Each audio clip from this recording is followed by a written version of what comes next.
One of the interesting things that's going on right now in government contracting is there are a flood of new contractors trying to get into this market. When there's a flood of new contractors trying to get into the market, a lot of times the challenge for those contractors is they don't actually have past performance. If you're one of those people that are listening today, you're a brand new company or you've been around for a while, but you've never gotten into government contracting, this podcast is going to help you figure out how to get that much needed past performance to win a contract. Because at the end of the day, most contracts require 3 past performance examples in order to win a contract, especially when you get up there in the numbers. It may not be so much when you're looking at $50,000 contracts and $100,000 contracts, but when you get into serious numbers, the million, multi-million dollar contracts, they require past performance. Today, I'm going to break this down from 2 different perspectives. The first one is, let's assume that you have some commercial past performance, you just don't have government past performance. You've been working in your business, growing your business, and now you've got the bright idea that, hey, let's check out this government market. Let's go see what this is all about. This first part of the podcast is for those companies. Again, it's the company that has a little bit of commercial past performance. They're now trying to figure out how do they become a government contractor. To me, the easiest way to do this is to, number one, get very, very clear on the products or services that you provide. Get very, very clear. Pick one thing, just the one thing. Once you pick that one thing, I've got several videos on YouTube and in Federal Access that show you how to go and do the research on agencies so you can go and look and see who buys what you sell. You can use USA Spending, you can use SAM.gov, their data bank. You can even use some of the other paid bid matching tools. There's a lot of those out there. It's really easy to determine who's buying what you sell. The hardest part, a lot of times, is picking one of those agencies to start with. And that's what I recommend. You just pick the one to start with, and then you identify their buyers, usually through the systems that I'm talking about, and then you go visit them.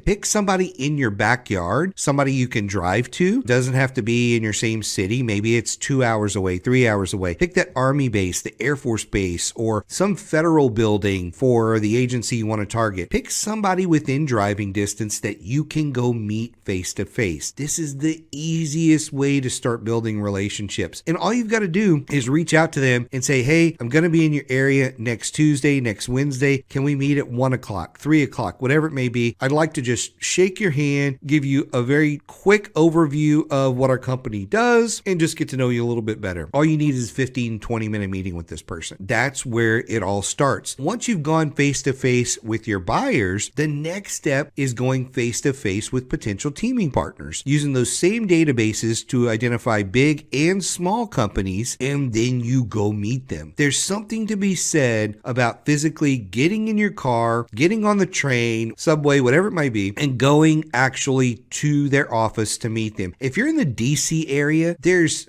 so many people that you can go meet just by hopping on the train and going to meet these people. It's so easy. The metro goes everywhere and you can go meet them, have a conversation, and then go to the next one and the next one and the next one. It's an unlimited amount of this. If you're not in the DC area or one of those big metros where there's a lot of government contracting, you may have to look around a little bit harder to find that, but I guarantee you there are government buildings, Air Force bases, Army bases, Navy bases. There's places you can go and meet government contracting folks and get your feet wet in this. And so I highly recommend the face-to-face approach, someone in your backyard that makes it easy to navigate this stuff. And once you've gone through those steps, then you start identifying existing contracts, new contracts that you want to chase, and you circle back with the contracting officers, the program managers that you met with the government, your potential teaming partners and those folks, and you strategize how you're going to go after this work together. And look, the whole goal in your first 6 to 12 months is usually about gaining past performance. That's where you need to zero in and focus and use those strategies that I just shared with you about identifying folks, going to meet them, and having discussions with them.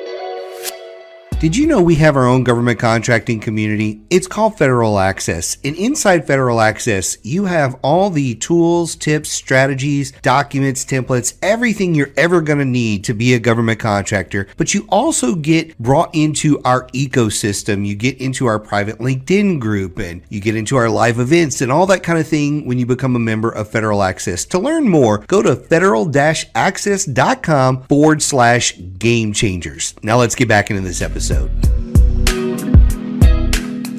you meet anyone, you should do research on the agency. You should look at their forecast if they have one. You should do all of that research to make sure you are ready to have a coherent, intelligent conversation with whoever it is you're trying to do business with. Now, that's on the side of you've got commercial past performance. Let's flip to the other side for a few minutes and talk about the companies that don't have any past performance. Let's say you just lost your job and you decide, look, I'm not going back to corporate America, I'm starting a company. Or maybe you've been saving up for the last 5 years and you've saved up $100,000 or whatever it is. You've saved up a nice cushion to be able to start your own business and get out on your own. You just quit your job and now you're trying to tackle this and you've got a brand new business. Let's talk about those. You don't have any clients yet. Well, before you get into government contracting, I highly recommend, you don't have to do this, but I highly recommend you go get some commercial clients. It's going to make the conversation with the government so much easier. And maybe you're thinking, well, Mike, the whole reason I quit my job, the whole reason I saved money, the whole reason I started this company after I got fired was I thought I would just be a government contractor and it would be easy. Well, number one, it's not easy to be a government contractor, especially in the beginning. And number two, I'm trying to show you the fastest way to become a government contractor. And the fastest way is often, not every time, but it's often faster to get commercial past performance and then use that to get government contracts. Let me show you a couple of examples. So let's say you just started a landscaping business and you have no idea where to start. You can hop in your car, drive around your community, and I guarantee you are going to find businesses that have overgrown lawns. There's no doubt in my mind. In fact, I know somebody recently who started a landscaping business. They went to the Circle K near them because they saw the lawn was growing up. One thing led to another. One simple conversation with the store manager led them to signing 6 Circle Ks in their neighborhood to cut the grass. Now, that's a major corporation that you can list as commercial past performance. So think about that. Think about the little bitty restaurants like Little Caesars or whatever it is. They have a little bitty building, but yet they're maybe responsible for their grass. Think of stuff that's usually standalone, not necessarily in a strip mall. Think of franchises, something that when you put the logo on your capability statement, people will recognize it. Again, Little Caesars, Circle K, McDonald's, whatever it may be, those are recognizable brands. If you can pick up 3 or 4 of the McDonald's in your area, 5 of the McDonald's in your area, now you've got a corporation that's paying you and you can say, yeah, I manage the landscaping for 5 McDonald's franchises. And look, here's the thing about franchises, especially McDonald's. A lot of times, whoever owns one of those McDonald's in your area often owns another one or 2 or 3. The whole franchise model in that space is to own as many of them as you can, right? So if you can pick up one, a lot of times you can pick up more. And even if they aren't the owners of the other McDonald's, maybe they can refer you to the owners of the other McDonald's. Again, Circle K's, Little Caesars, whatever it is, you just want to pick up some commercial past performance so that when you go and talk to the government, you show them that capabilities brief. They're like, oh, you performed the landscaping for Little Caesars, Circle K, McDonald's. You manage, 35 different franchise buildings. That's pretty impressive. That kind of maps over to this opportunity that we have to manage the GSA building in your backyard or whatever it is, right? It's a really great way to just get your feet wet. Let's say you're a cybersecurity company and you're like, Mike, how do I don't need the Little Caesars or whatever. Well, back up for a minute. Maybe they don't need cybersecurity, but maybe they need cybersecurity training. Maybe you can come at it from a different angle. And instead of maybe thinking Little Caesars, Circle K, think Bank of America. Think the local universities. Where can you go in and provide some cybersecurity training to their employees, their staff on how to do things smarter, how not to get scammed, all that kind of stuff. Maybe you could start with something small, maybe even free, and start there and open the doors to win some contracts with those organizations. Again, once you get in front of the government, then you put on your capability statement that you're doing cybersecurity training for Bank of America, the local university, whoever it may be. And that's impressive. aggressive. They know that you're not a fly-by-night business. One of the reasons why past performance is such a big deal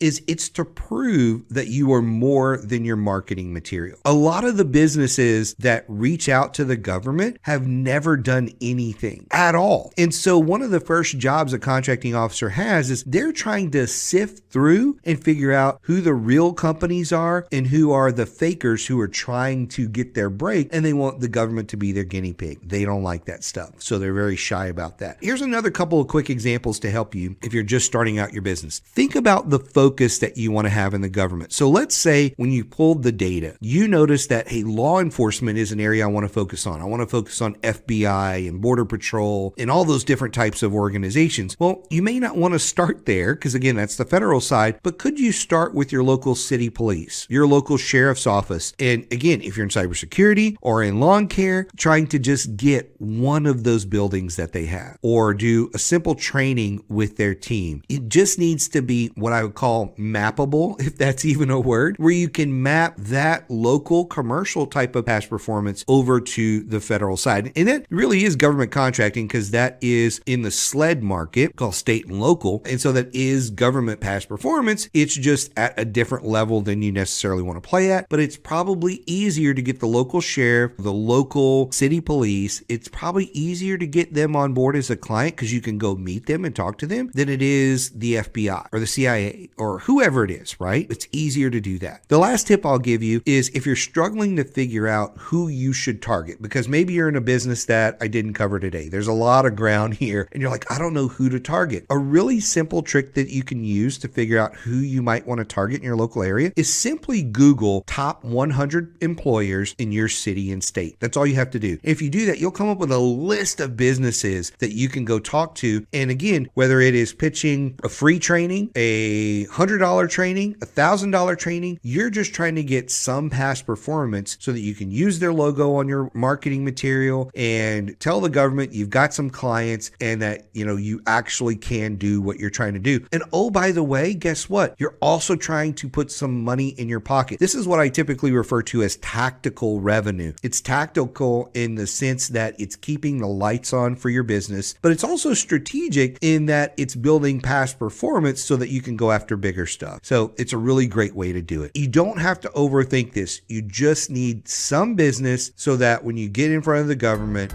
they know you're the real deal. I really hope you enjoyed the podcast today. If you did, I would really appreciate it if you would like and subscribe to the podcast and screenshot it and tag me on LinkedIn or whatever social media you use. So thank you again for joining us today, and we'll see you next time.